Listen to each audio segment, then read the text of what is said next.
Seigneur Dieu Père, on va te demander de mettre ta main bénissante sur les petits-enfants, de les garder, de les protéger dans leur petite vie, leur petite capacité à réfléchir. On va te demander de mettre ta main bénissante sur eux, afin qu'ils, en grandissant, puissent se tourner vers toi. On veut te les remettre entre ta bonne main. On veut te prier aussi, du même coup, pour la prédication de ce matin, afin que cette prédication, littéralement, puisse toucher nos cœurs, nos âmes, et qu'on puisse marcher d'après ce qui est dans ta parole, et non marcher selon nos propres désirs, nos propres convictions, mais que tout notre cœur, notre être, soit obéissant à ta parole. Et c'est au nom de ton Fils Jésus qu'on prie. Amen. Amen. Le message de ce matin, quelqu'un qui ne voit pas le titre?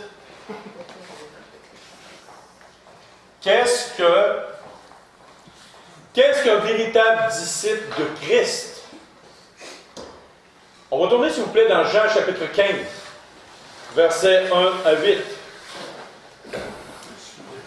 Et c'est le même message que j'ai parlé là-bas à Québec la semaine passée, mais nous le verrons en 2 dimanches. Parce que là-bas, j'ai vraiment compressé, comme j'ai dit tantôt, et ici, nous allons décompresser la chose. Prendre plus notre temps, voir les choses, les trésors. Je considère toujours la parole de Dieu comme un immense trésor, et après plusieurs années à méditer sa parole, à l'examiner, à la regarder, à regarder mot par mot, définition par définition, je découvre des trésors insondables, qui, à mon regard, étaient cachés et qui maintenant sont découverts au fur et à mesure du temps. Si on peut lire dans Jean chapitre 15, versets 1 à 8. « Je suis le vrai cep, et mon Père qui est le vigneron, tout serment qui est en moi et qui ne porte pas de fruit, il le retranche, et tout serment qui porte du fruit, il l'émonde, afin qu'il porte encore plus de fruits. Déjà vous êtes purs à cause de la parole que je vous ai annoncée. Demeurez en moi et je demeurerai en vous. Comme le sarment ne peut de lui-même porter du fruit, s'il ne demeure attaché au cep. Ainsi, vous ne le pouvez pas non plus si vous ne demeurez en moi. Je suis le cep, vous êtes les sarments. Celui qui demeure en moi et en qui je demeure porte beaucoup de fruits. Car sans moi, vous ne pouvez rien faire. Si quelqu'un ne demeure pas en moi, il est jeté dehors comme le sarment et il sèche. Puis on le ramasse, on le jette au feu et il brûle. Si vous demeurez en moi et que mes paroles demeurent en vous, demandez ce que vous voudrez et cela vous sera accordé. Si vous portez beaucoup de fruits, c'est ainsi que mon Père sera glorifié et que vous serez mes disciples. » Il y a quelques mots dans ce texte-là qu'il faut savoir c'est quoi. La première des choses, on parle d'une vigne ici. Qu'est-ce qu'une vigne? Est-ce quelqu'un qui a déjà vu une vigne? Une vigne de raisin? Oui, une vigne de raisin. Moi, je l'ai une chez nous. Toute petite, elle n'est pas grosse, elle n'est pas forte, mais c'est une vigne pareille. Dans les différentes parties de la vigne, nous avons le cep. Il y a un vigneron, c'est moi. En tout cas, je n'ai jamais fait la job de vigneron, mais c'est à moi la vigne, donc c'est moi qui vigneron. Il y a les sarments. Il y a le mot émondé dans ce texte-là. Et il y a le mot retranché. Ces mots-là, qu'est-ce qu'ils veulent dire dans notre texte? Excusez-moi, je vais m'en un petit peu. Le cep, c'est le pied de la vigne. Le vigneron, c'est Dieu dans le texte. Le serment, c'est nous, les serments. C'est les branches. Le mot ici, émondé, ça veut dire couper. Et pourquoi on coupe une vigne? Pour donner plus de fruits, enlever des choses, couper des petites branches qui n'apportent pas de fruits. Si on veut donner plus de fruits à ceux qui en ont besoin. Retrancher, dans le contexte ici, ne veut pas dire perdre son salut. La Bible ne dit pas qu'on peut perdre notre salut. La Bible dit clairement que nous ne perdons pas notre salut. Mais ça veut dire mis hors de service dans l'œuvre de Dieu. Il faut faire bien attention à ça. Et il n'a pas dit que, comme vous, vous allez être brûlés comme la branche. Non, le texte ne dit pas ça. On va le voir. Qu'est-ce qu'on découvre? Les grandes lignes directrices dans ce texte-là. Qu'est-ce qu'on découvre? Si nous ne restons pas attachés au serment, Dieu, Christ, nous ne pouvons pas porter de fruits. Impossible. Impossible. Si on porte du fruit, on va véritablement glorifier Dieu et être véritablement disciple de Christ.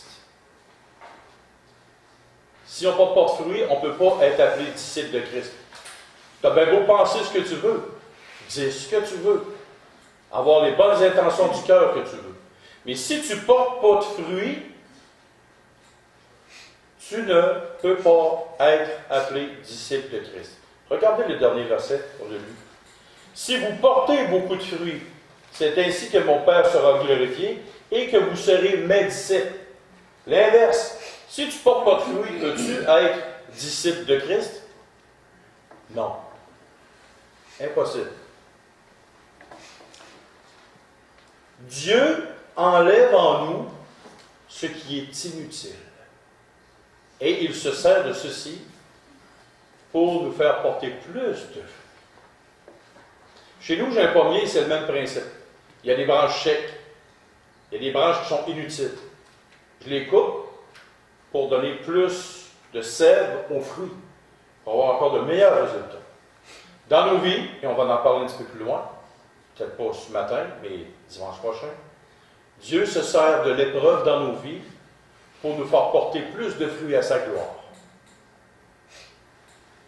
Et ça, cette partie-là, on n'aime pas ça. Mais c'est dans le plan de match de Dieu. Si nous sommes inutiles à son œuvre, et là, on va tourner dans 1 Jean chapitre 5, versets 16 et 17.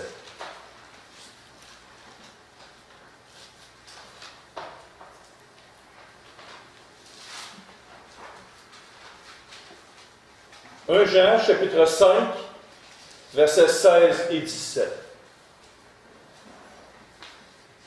Si quelqu'un voit son frère commettre un péché qui ne mène point à la mort, qu'il prie, et Dieu lui donnera la vie à ce frère.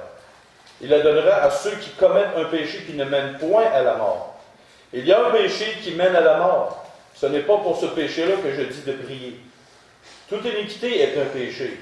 Il y a tel péché qui ne mène pas à la mort. Donc, voyez-vous, la Bible a dit qu'il y a un péché, des péchés, qui conduisent à la mort. Donc, Dieu, dans notre vie, si nous ne portons pas de fruits, il peut nous retrancher de son service. Nous ne perdrons pas le salut. Souvenez-vous dans les Actes des Apôtres, Ananias et Saphiras. Qu'est-il arrivé de ces hommes-là? Les deux fils dans l'Ancien Testament, les deux fils d'Aaron, qui ont pris, dans Lévitique, qui ont pris du feu étranger, qui l'ont emmené sur l'autel. Qu'est-il arrivé? Paf, ils sont morts. Les gens qui transportaient l'arche avec David, l'arche est venue tomber sur le côté, la personne n'était pas à sa place, Uza, il a mis ses deux mains sur l'arche. Il avait une bonne intention. Que s'est-il passé? Paf, il a été foudroyé, puis il est mort. En cours de route, Dieu peut nous retrancher de son œuvre, parce que nous sommes inutiles à son œuvre.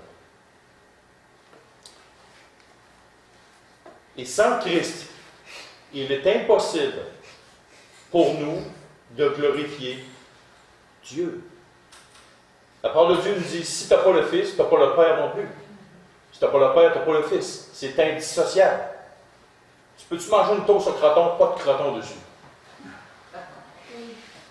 Peux-tu manger un bol de céréales, pas de lait?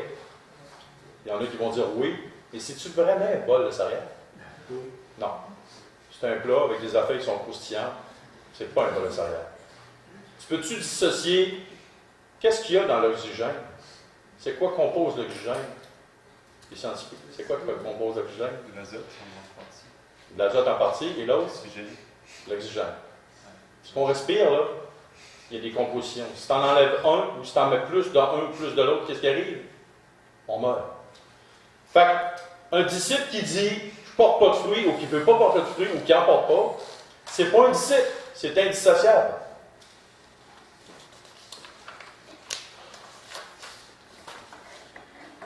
Au travers des siècles, il y a des gens qui ont prétendu être disciples de Christ. Qui ont dit, on va suivre Christ. On suit Christ. Ces gens-là ont pratiqué un culte religieux, une religion, des simagrées. On fait toutes sortes de patentes, toutes sortes de choses. En faisant toutes sortes de choses, les gens pensaient qu'ils étaient disciples de Christ. Il y en a qui ont même essayé d'imiter d'autres chrétiens. Je me rappelle une fois, à un moment donné, il y a une jeune femme que je connais très très bien, elle essayait de m'imiter. Elle a dit, moi aussi je suis chrétienne. J'ai dit, non, tu n'es pas chrétienne. Moi je suis vivant et toi tu es morte. Mais je connaissais très très bien cette personne-là. Et c'est pour ça que j'ai dit ça à la personne.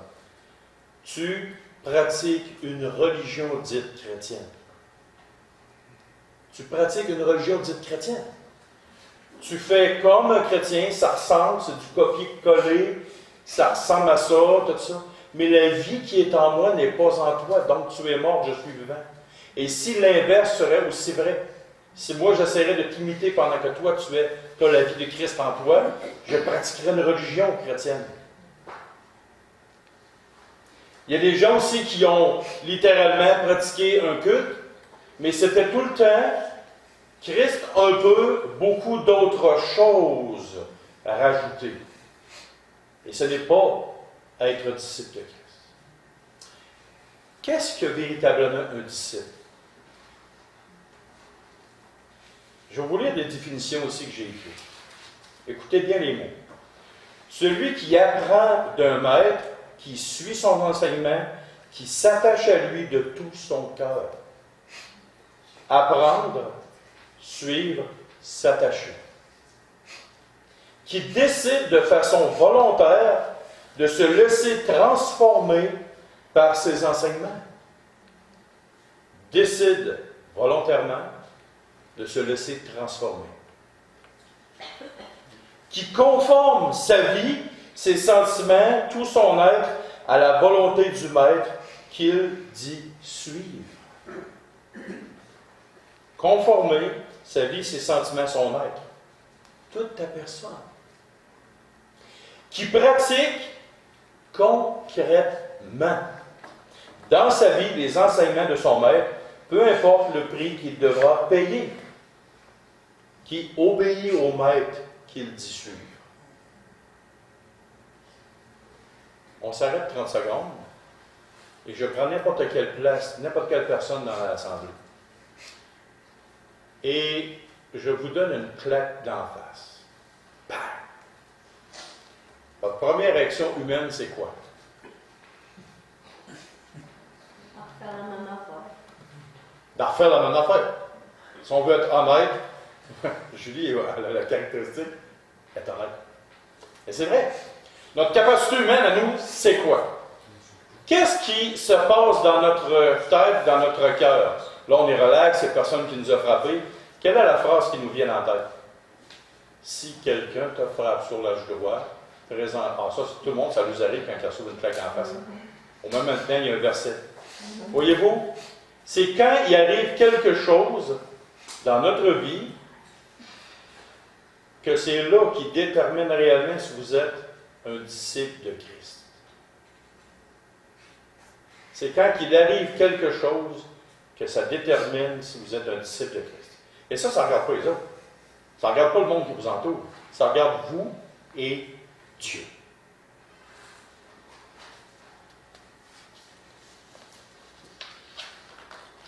Ça, je ne prête pas de notes. Hein? Ah. Ça, je compare ça.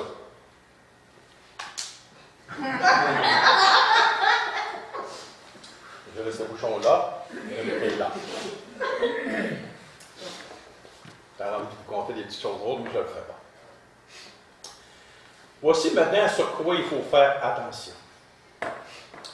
Qu'est-ce qui ne sait pas d'être un disciple de Christ? C'est quoi de ne pas être un disciple de Christ? Premièrement, c'est de suivre une religion. Est-ce que, comme disciple de Christ, vous suivez une assemblée chrétienne? Alors, l'assemblée fait ça, ben moi je vais faire pareil. Est-ce que vous suivez un groupe, une secte, une religion? Une relation. Ou vous suivez quelqu'un? Oh, Une relation. Exactement ça, relation avec Christ. C'est pas suivre des principes d'hommes qui ne sont pas dans la parole. Dernièrement, je parlais avec une personne, un autre pasteur, et on jasait. On jasait assez intime. Puis j'ai dit, compte-moi en pas, là. Je dis, regarde, on va parler franc-jeu. On va parler en gars, là. On va parler vraiment franc-jeu. Laisse faire ce que tu es devant les gens, compte-moi en pas. On va se parler ensemble. Pourquoi est-ce qu'on pratique telle affaire? Pourquoi est-ce qu'on pense telle affaire? Pourquoi on dit ça?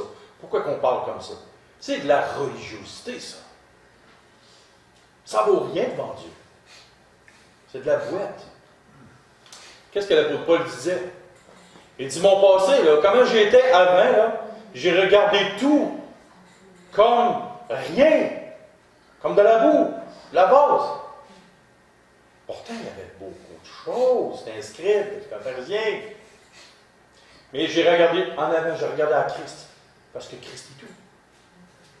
Donc, ma petite religiosité, est-ce que quand je suis passé de ma religion ou de mes convictions dans le temps, puis je suis passé à Christ, est-ce que j'en ai ramené avec moi? Là est la grande question. Quand je suis parti d'un milieu évangélique quelconque et j'ai décidé de suivre Christ, est-ce que les choses que j'avais apprises en étant jeune comme chrétien, est-ce qu'ils étaient réellement scripturaires et bibliques? Tout est là, la grande question. Tout doit être analysé à la part. Qu'est-ce que c'est pas être chrétien? C'est juste d'avoir une bonne morale et des principes religieux. Il y en a qui vont dans une assemblée chrétienne et ils ne sont pas convertis. On en parle tantôt. Et ils pratiquent des enseignements moraux, religieux. Tu les regardes à l'extérieur, on va dire comme un langage du monde, ils ont l'air des bonnes personnes. Mais rassurez-vous, il n'y a personne de bon sur la terre. Il y a juste Dieu seul qui est bon. Christ lui-même le disait. Pourquoi m'appelles-tu bon? Il n'y a de bon qu'en Dieu seul. Voyez-vous? Même Christ, dans sa perfection totale, affirmait qu'il y avait juste de Dieu bon. Fait que personne ne peut dire je suis une bonne personne. C'est un mensonge. Ce n'est pas prendre non plus ce qui fait juste notre affaire dans la Bible. Combien de fois j'ai jasé avec des chrétiens, qu'eux autres, ils ouvraient la Bible, quand ça devenait un petit peu trop houleux pour eux autres, là, quand ça les dérangeait un petit peu, là, ils tournaient la page assez vite. Ils n'aimaient pas ça. Ils n'aimaient vraiment pas ça.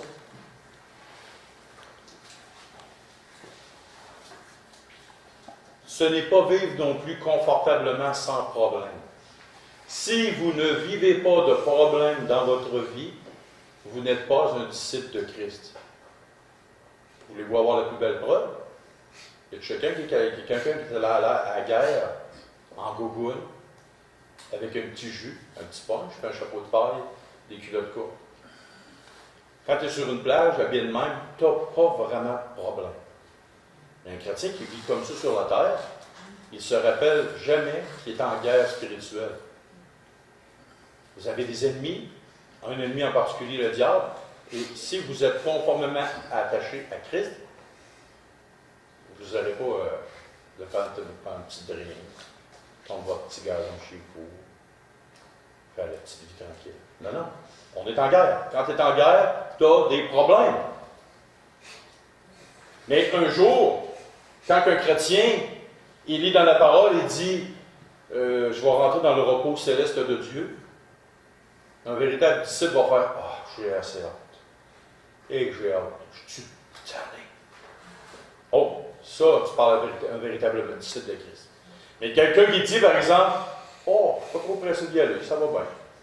Et là, on a un problème. Tu n'es pas en vacances sur Terre. Tu es en guerre contre le pire ennemi de Dieu, le pire ennemi de ta vie.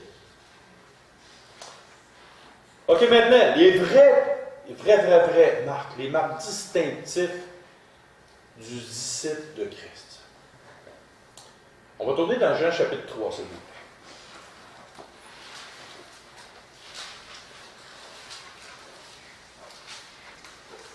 Versets 3 à 7.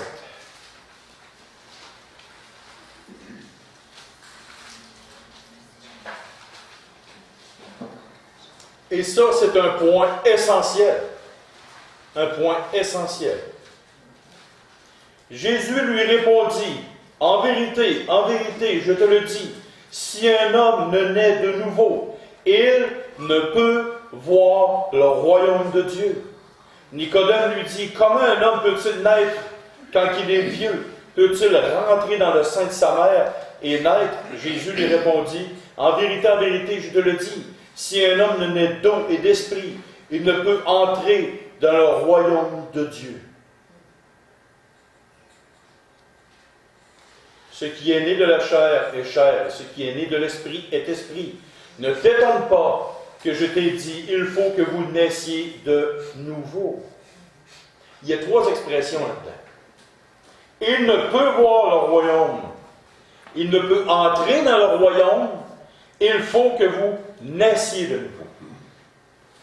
Tu ne peux pas entrer, tu ne peux pas voir le royaume de Dieu si tu n'es pas né de nouveau. Tu as beau pratiquer ta religion toute ta vie. Tu as beau faire ce que tu veux, penser ce que tu veux. Quand tu vas arriver auprès de Dieu, et sache une chose que tu vas y aller, si tu n'es pas réellement né de nouveau, si tu n'as pas accepté Christ comme ton sauveur personnel dans ta vie, tu t'en vas en enfer pour l'éternité. Aujourd'hui, on ne parle plus de l'enfer parce que le diable ne veut plus qu'il en parle d'enfer. Mais un véritable disciple de Christ parle de l'enfer aux gens qu'il côtoie. C'est une réalité et ça va arriver. C'est une réalité et ça va arriver. Et si vous voulez voir rentrer dans le royaume de Dieu, il faut que vous naissiez de nouveau. Si vous ne le savez pas, ici, présent ce matin, comment naître de nouveau, venez me voir, je vais vous conduire pour que vous naissiez de nouveau avec Dieu. Je ne peux rien faire pour vous. C'est une décision personnelle et intérieure en relation avec Dieu.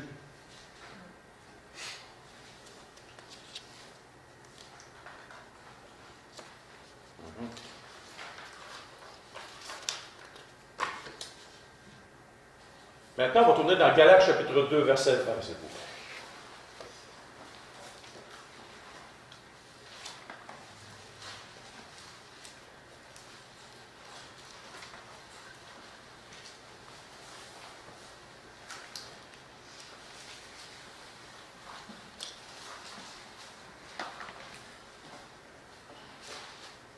J'ai été crucifié avec Christ.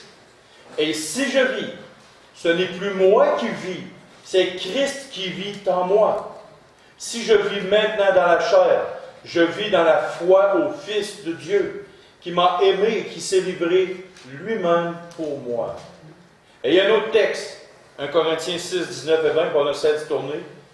Ne savez-vous pas que votre corps est le temple du Saint-Esprit, qui est en vous, que vous avez reçu de Dieu, et que vous ne vous appartenez point à vous-même, car vous avez été rachetés à un grand prix.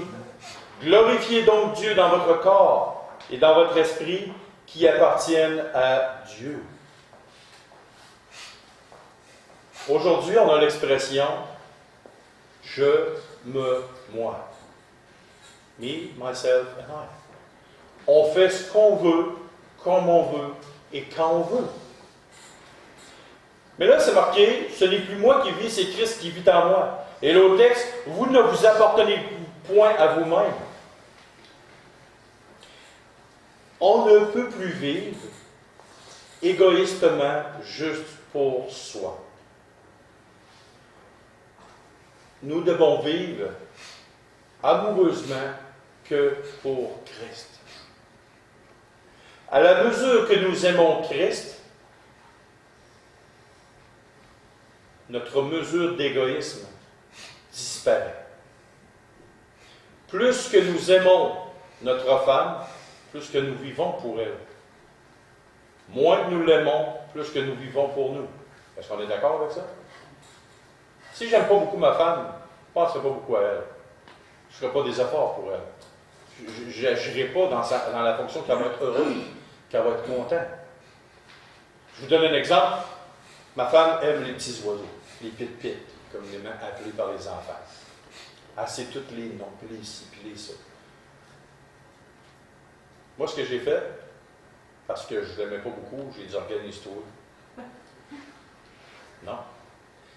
Vu que j'aime beaucoup ma femme, j'ai fabriqué des cabanes à oiseaux, des cabanes à pit-pit. Puis je suis allé voir sur Internet, je me suis tout informé, des petits détails pour les maisons, les chardonnerets, en tout cas, tous les noms d'oiseaux, je ne les connais pas tous, mais il y en a. Et là, je suis allé acheter pas une, pas deux. Ma femme m'a dit que c'était excessif. Je suis allé acheter 7 mangeoires d'oiseaux. Puis là, je l'ai accroché partout. Puis là, il y a des oiseaux partout. Là, il y a plein de petites affaires aussi partout, qui traînent. Mais je l'aime. Fait que j'ai fait vraiment des petits détails. Je me suis attaché à ce qu'elle aimait. Là, ma femme m'a dit, vu que tu es excessif, tu pourrais faire un mur de cabane à oiseaux. J'ai dit non. OK? Parce qu'il y a une limite aussi. Mais voyez-vous, plus que nous aimons Christ, plus que nous apprenons à ne plus vivre égoïstement pour nous. On vit de plus en plus pour le Seigneur Jésus. Quand on fait notre travail, on le fait pour le Seigneur. Quand on va voir un frère, une sœur, on le fait pour le Seigneur, mais aussi pour elle, pour lui. Ne plus vivre. C'est plus moi qui vis, c'est Christ qui vit en moi. Donc, puis si tu ne t'appartiens pas, tu appartiens à Christ. Donc, tu n'as pas le choix.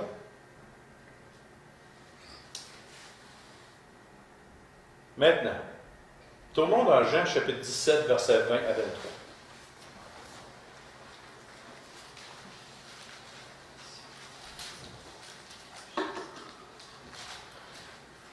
Jean chapitre 17, versets 20 à 23. La prière sacerdotale de Christ, quand Christ priait, comme il a rentré dans son office de souverain sacrificateur, il priait pour nous. Et il a dit plusieurs phrases là-dedans, mais il y en a une en particulier. Jean 17, versets 20 à 23. Ce n'est pas pour eux seulement que je prie, mais encore pour ceux qui croiront en moi par leur parole, afin que tous soient un, comme toi, Père, tu es en moi, et comme je suis en toi, afin qu'eux aussi soient un en nous, pour que le monde croie que tu m'as envoyé. Je leur ai donné la gloire que tu m'as donnée, afin qu'ils soient un comme nous sommes un. Moi en eux et toi en moi, afin qu'ils soient parfaitement un, et que le monde connaisse que tu m'as envoyé, et que tu les as aimés comme tu m'as aimé. Est-ce que dans la parole de Dieu, vous pensez que Christ, à un moment donné, a dit, il s'est levé un matin et il a dit, non, moi ce que Dieu pense, c'est bien beau, je vais faire comme je pense. Jamais, dans toute l'histoire des Écritures, on a vu le Seigneur Jésus dire, je ne suis pas d'accord avec Dieu, je vais faire à ma tête. Non, parce que le Père et le Fils et le Père étaient un.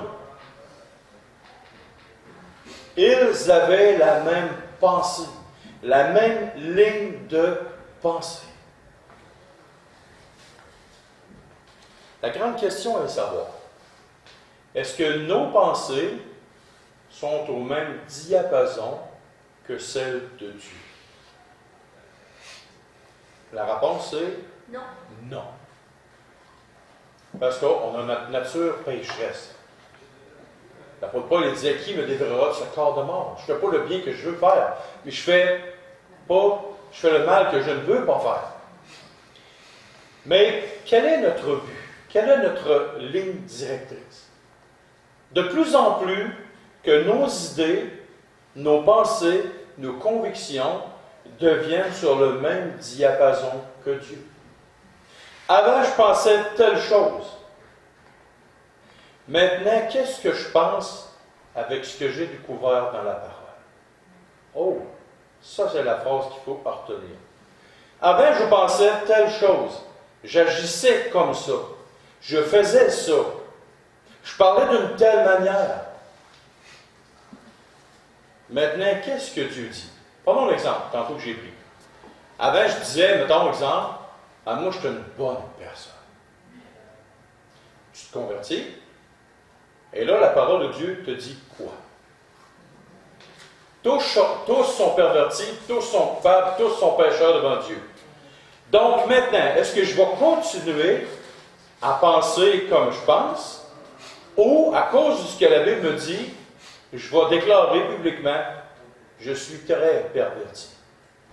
Je suis pourri. Je suis pécheur. La Bible n'est pas en train de te dire qu'il faut que tu te dénigres à plein. Là. Mais dans la nature même des choses, à l'intérieur de toi, ton mauvais cœur, et si tu veux la preuve, je t'enlève le Saint-Esprit 1 heure, 2 heures, et je te laisse aller à ton plein désir. Et je te dis, tout ce que tu veux faire, là, tu ne seras jamais réprimandé, la police ne viendra jamais t'achaler. Si tu n'aimes pas ton voisin, ça fait 10 ans, d'après moi, tu vas voir que tu vas laisser libre cours à tes bas instincts. Tu vas voir qu'un couteau, ça ne sert pas rien qu'à couper du pain. Voyez-vous, c'est que l'être humain en dedans de lui-même est complètement corrompu. Maintenant, est-ce que j'ai telle pensée? Avant, j'étais sur l'aide sociale, je ne faisais rien de mes journées, je ne travaillais pas, je ne voulais pas aller travailler. Maintenant, tu lis dans la parole de Dieu que celui qui ne travaille pas, qui travaille, et qui prenne de ce qu'il a et qu'il donne à celui qui n'en a pas. Maintenant, est-ce que tu vas commencer à aller travailler? Selon la parole de Dieu, tu devrais. Est-ce que tu vas le faire? Devenir un, comme Christ disait, afin qu'il soit un comme nous sommes un. Quelqu'un disait, ouais, mais Jésus, il n'a jamais travaillé. Es-tu sérieux? Marc, chapitre 6, ça donne bien, je suis là.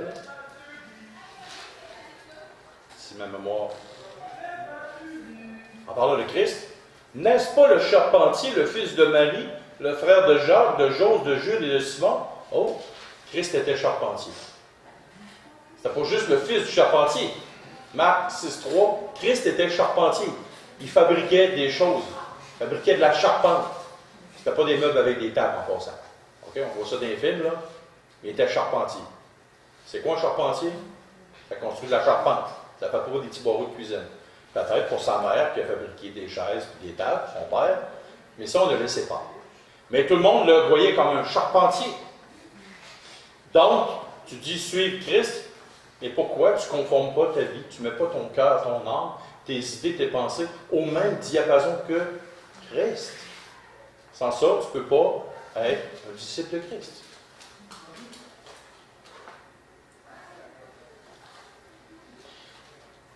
Tournons maintenant et on va terminer avec ça. Colossiens chapitre 2, versets 20 à 23.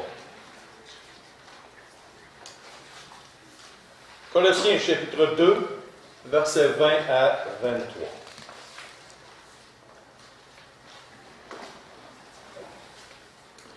Si vous êtes morts avec Christ aux principes élémentaires du monde, pourquoi, comme si vous viviez dans le monde, vous impose-t-on ces préceptes? Ne prends pas, ne goûte pas, ne touche pas. Préceptes qui tous deviennent pernicieux par l'abus et qui ne sont fondés que sur les ordonnances et les doctrines des hommes. Ils ont, en vérité, une apparence de sagesse, en ce qu'ils indiquent un culte volontaire, de l'humilité et le mépris du corps. Mais cela est sans valeur réelle et ne sert qu'à satisfaire la chair. 4 bouts de phrase. Vous impose-t-on ces préceptes qui ne sont fondés que sur les ordonnances et les doctrines des hommes, sans valeur réelle. Quelqu'un vous arrive avec quelque chose. Peu importe. est-ce que c'est de la religiosité qu'est-ce qu'on fait? Est-ce que nous sommes religieux? Est-ce que nous sommes authentiques? Et je vous donne un exemple. Je demanderais à Euphrasie, en Afrique, est-ce que tu fréquentais une assemblée chrétienne évangélique? OK. Sans me dire les détails, est-ce que tu t'es rendu compte dans ta vie que dans ton assemblée, il y avait peut-être certaines pratiques que les gens faisaient, mais qui en réalité, tu t'es aperçu que ce n'était pas conforme à la volonté de Dieu? Elle dit oui. Moi aussi. On n'a pas besoin d'aller en Afrique. J'allais dans une assemblée évangélique. On pratiquait quelque chose. Il faut vous le dire, c'est réputé dans les assemblées des frères, les femmes n'ont pas le droit de prier à haute voix. C'était une pratique. Bon. On pourrait, à gauche, à droite, demander dans plein de places, plein de gens, est-ce qu'il y a telle affaire, telle affaire, telle affaire. Si on irait voir, exemple, à un moment donné, je parlais avec une juive, et elle me disait que dans son groupe à elle, si les femmes portaient des robes, et si le trousseau de clés allait en avant de sa cuisse, elle commettait un péché. Si son trousseau de clés restait en arrière de sa cuisse, c'était correct. Quoi? Wow! Et ça, des principes d'une religiosité extrême, allez voir n'importe quelle personne, et vous allez en trouver. Des gens qui ne tolèrent pas, par exemple, que les femmes aient des pantalons. Les femmes juste en robe. Et je vous donne maintenant un indice. Prenons l'exemple d'une femme qui ne porterait jamais de pantalon parce qu'elle dirait que c'est contre Dieu. OK. Et ça m'est déjà arrivé ce phénomène-là. Et à un moment donné, le frère me disait, c'est un chrétien qui aimait beaucoup le Seigneur. Il disait que c'est absolument, il faut ça, absolument, absolument, absolument. OK. Il m'a dit, dans l'Ancien Testament, la femme ne portera pas de vêtements d'homme et l'homme ne portera pas de vêtements de femme. Il était très convaincu de la vérité. Et là, je lui ai dit, mais monsieur, mon cher ami, frère, vous n'avez pas de barbe? Il me regarde. Il dit, c'est quoi le rapport? Ah oui, avez-vous lu le verset en dessous? C'est marqué, vous ne raserez point les coins de votre barbe. Ça veut dire, vous n'avez pas de barbe. Vous avez désobéi. On ne peut pas prendre ce qui fait notre affaire. Et est-ce que le contexte de l'Ancien Testament disait aux hommes de ne pas se travestir? Oui. Habille-toi pas comme une femme. Est-ce que c'est dit dans la Bible? Et puis j'ai dit, mon cher ami, cher frère, qu'est-ce que les Romains ont fait avec le vêtement de Christ? Ah, ils l'ont tiré au sort. Qu'est-ce que c'était? Une robe. C'était une tunique. Mais dans ce temps-là, il y avait des tuniques typiquement féminines et des tuniques typiquement masculines. Prenons l'exemple de l'Afrique. Brice, dans ton pays, as-tu déjà porté une tunique? Oui? Oui. Ah, bon, Brice, c'est pas correct de porter une robe. Mais non! Voyez-vous, est-ce que nous demanderions ça à une femme de ne pas porter de pantalon dans le Grand Nord chez les Inuits? En moins 40, moins 50? Voyez-vous, c'est que dans nos vies, quand les gens nous arrivent avec quelque chose, regardons dans les Écritures et regardons le contexte. Il faut faire attention à nos principes. Et même, ça peut être ne pas une personne, ça peut être nous-mêmes. Ça peut être nous-mêmes. On s'impose des choses qui sont, si vous êtes mort avec Christ, aux principes élémentaires du monde. Pourquoi, comme si vous étiez dans le monde, vous impose-t-on ces préceptes? Ne prends pas, ne goûte pas, ne touche pas. Moi, je me souviens que j'étais petit, on me disait, tu n'as pas le droit de boire en mangeant. Qu'est-ce que ça change, ça? Ah, il y a des madames qui vont me dire, ouais, mais c'est parce qu'elle ne mangera pas tout son repas. Ouais, mais as-tu l'intention que ton enfant s'étouffe?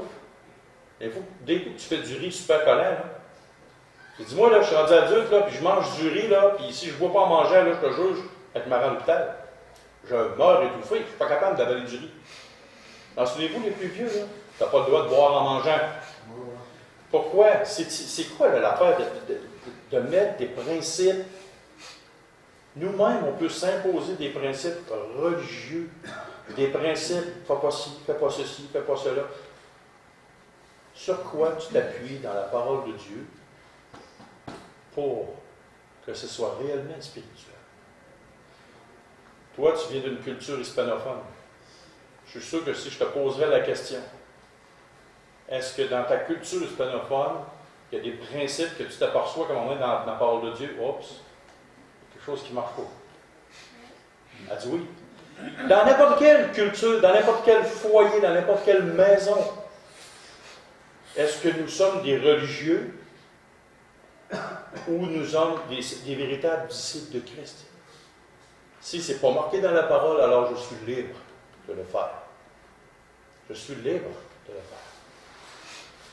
Mais, n'oubliez pas une chose, en terminant, votre liberté s'arrête là où vous brimez la liberté d'un frère ou d'une sœur en Christ. Prenons l'exemple que Paul disait.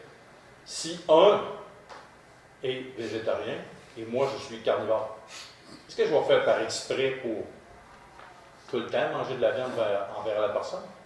Non.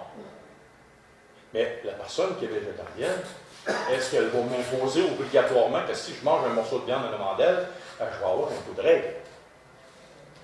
Non, c'est du respect.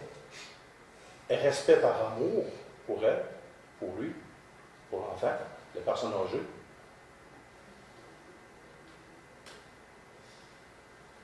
On va réfléchir là-dessus cette semaine. On va revenir la semaine prochaine avec le reste de l'enseignement. Seigneur Dieu Père, merci de ta bonne parole. Merci de tes principes. Comme je l'ai souvent dit, la prédication est un encouragement à regarder un sujet en particulier, de se placer sur la ligne de départ et de marcher dans cette direction.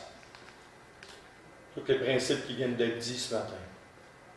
Apprends-nous pour le reste de nos vies à marcher selon ces principes, à être guidés uniquement par ta parole. Parce que les gens non plus nous abusent pas spirituellement avec leurs principes. Donne-nous d'être authentiques, les hommes et les femmes de Dieu qui t'aiment profondément, qui t'adorent, qui te louent et qui marchent très authentiquement, Seigneur, comme ton Fils Christ sur la terre quand il est venu. Rien autre chose que toi et ta parole dans sa vie. Et c'est au nom de ton Fils Jésus, justement, qu'on te prie, qu'on te loue, qu'on t'aime, Père. Apprends-nous à fonctionner et à marcher pour ta gloire et à porter du fruit pour toi, Seigneur. Amen.